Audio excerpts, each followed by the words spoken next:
اور جو پھر پچھلے دروازے سے جو ہے حکومت میں شامل ہونے کی کوشش کرتا ہے۔ پی ڈی پی اور ان کے صدر کی بیٹی نے جیسے ہی یہ بیان دیا کہ وہ اس الیکشن کے بعد کنگ میکر ہوں گے، یہ ثابت ہوا کہ وہ یہ الیکشن جیتنے کے لیے نہیں لڑ رہے ہیں، وہ دوبارہ بی جے پی کو اقتدار میں لانے کے لیے الیکشن لڑ رہے ہیں۔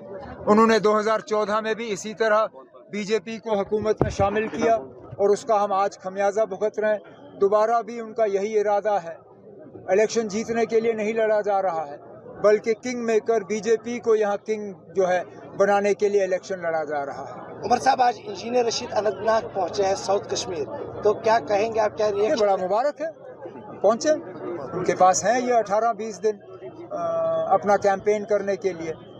مجھے تو افسوس صرف اس بات کا ہے کہ وہ اکیلے ہی آئے۔ جو بندہ یہ کہتا ہے کہ میں جیلوں سے کشمیریوں کو چھڑوانا چاہتا ہوں، جو یہ کہتا ہے کہ جیل میں کوئی ہونا نہیں چاہیے، اس نے اپنی رہائی کا تو 20 دن کے لیے بندوبست کیا لیکن کسی اور کی رہائی کا بندوبست نہیں ہوا۔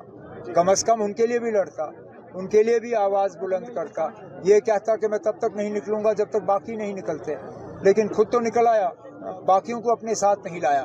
یہ ہم لوگ ہیں، ہم اکیلے اپنی بات نہیں کرتے۔ ہم نے اپنے منشور میں جموں کشمیر اور خاص کر کشمیر کے نوجوانوں کے ساتھ وعدہ کیا ہے کہ ہماری حکومت آئے گی تو ہم 2 اہم قدم اٹھائیں گے۔ ایک تو باہر کے جیلوں سے ہم اپنے قیدیوں کو واپس لائیں گے اور اس کے بعد ہم جموں کشمیر سے پی ایس اے کا قانون جو ہے وہ ہمیشہ کے لیے ہٹا دیں گے۔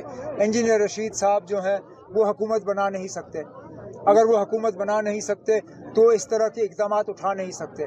میں ووٹروں سے گزارش کروں گا کہ اس بار اپنے ووٹ کو وہ ضائع نہ ہونے دیں، وہ ووٹ ان تنظیموں کو دیں جو کل حکومت بنانے کے قابل ہوں، اور یہ 2 ہی تنظیمیں ہیں جو مل کے یہاں الیکشن لڑ رہی ہیں، کانگریس اور نیشنل کانفرنس۔ ان کا یہ کہنا ہے کہ کن کا؟ انجینئر رشید کا یہ کہنا ہے کہ وہ ووٹوں کو کس طرح سے تقسیم کر سکتے ہیں جبکہ وہ فاتح ہیں، ان کے ساتھ لاکھوں لوگ ہیں۔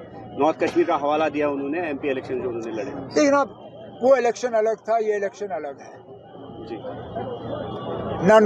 نہ نارتھ کشمیر میں پارلیمنٹ کا نتیجہ جو ہے دوبارہ ریپیٹ ہوگا، اور باقی جگہوں میں بھی مختلف طریقوں سے الیکشن لڑا جائے گا۔ پارلیمنٹ الیکشن میں جماعت اسلامی کا کوئی فیکٹر نہیں تھا، اس الیکشن میں جماعت اسلامی فیکٹر ہے۔ پچھلی الیکشن میں اتنے آزاد امیدوار نہیں تھے، اس الیکشن میں جہاں تک مجھے معلوم ہے پہلے 2 فیزوں میں لگ بھگ 50% امیدوار جو ہیں وہ آزاد امیدوار ہیں۔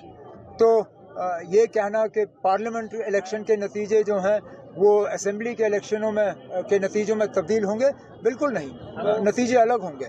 اور ویسے بھی مجھے نہیں معلوم، میں نے دیکھا نہیں کتنے لوگ تھے نا اس کے جلسے میں یہاں اسٹیڈیم میں، 15,000، 18,000، 20,000، 25,000؟ پھر تو میں ڈر گیا نا، اب اگر 25,000 سے زیادہ تھے تو پھر خطرے کی گنجائش ہے، لیکن اگر 25,000 سے کم تھے تو پھر پتہ نہیں لوگ کہاں غائب ہو گئے نا۔